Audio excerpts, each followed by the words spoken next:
जालना संभाजीनगरमधून देवयानी डोणगावकरांची निवडणुकीतून माघार। गणेश लोखंडे लढणार निवडणूक। देवयानी डोणगावकरांची पक्षातून हकालपट्टी।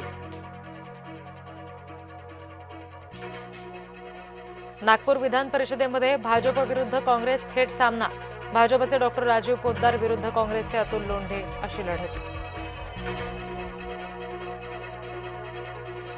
जळगाव विधान परिषदेमध्ये भाजपचं टेन्शन वाढलं। शिवसेनेच्या बंडखोर रेश्मा काळे निवडणूक लढण्यावर ठाम। बंड शमवण्यासाठी मंत्री गिरीश महाजन यांची धावाधाव।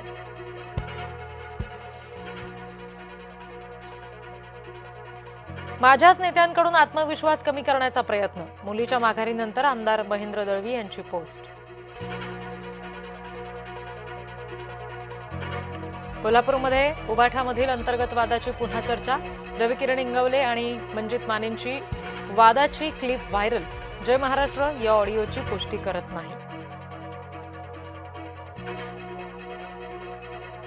निलेश घायवळचा भाऊ सचिन घायवळला अटक। वेश बदलून राहणाऱ्या घायवळच्या राजस्थानातून मुसक्या आवळल्या।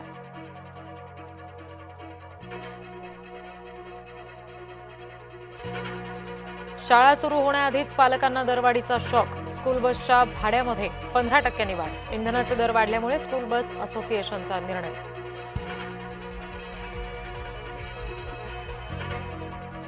विमानतळावर सेल्फी काढल्यास मोबाईल होणार जप्त। डीजीसीएकडून नवी नियमावली जारी। विमानतळावर रील्स काढण्यावर सुद्धा बंदी।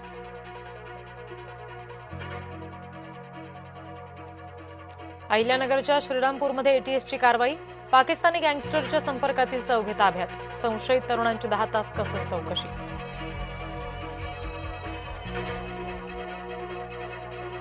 मेट्रो लिफ्टमधील अल्पवयीन मुलीच्या विनयभंग प्रकरणातील आरोपी जेरबंद। मुंबई पोलिसांनी छत्तीसगडच्या रायपूरमधून आरोपीच्या मुसक्या आवळल्या। रत्नागिरीच्या कामथे उपजिल्हा रुग्णालयातील महिला डॉक्टर एसीबीच्या जाळ्यात। स्त्रीरोग तज्ज्ञ कांचन मदार यांना 4,500ची लाच घेताना रंगेहात अटक। गर्भपाताच्या गोळ्यांचा किट देण्यासाठी लाच मागितल्याचा आरोप।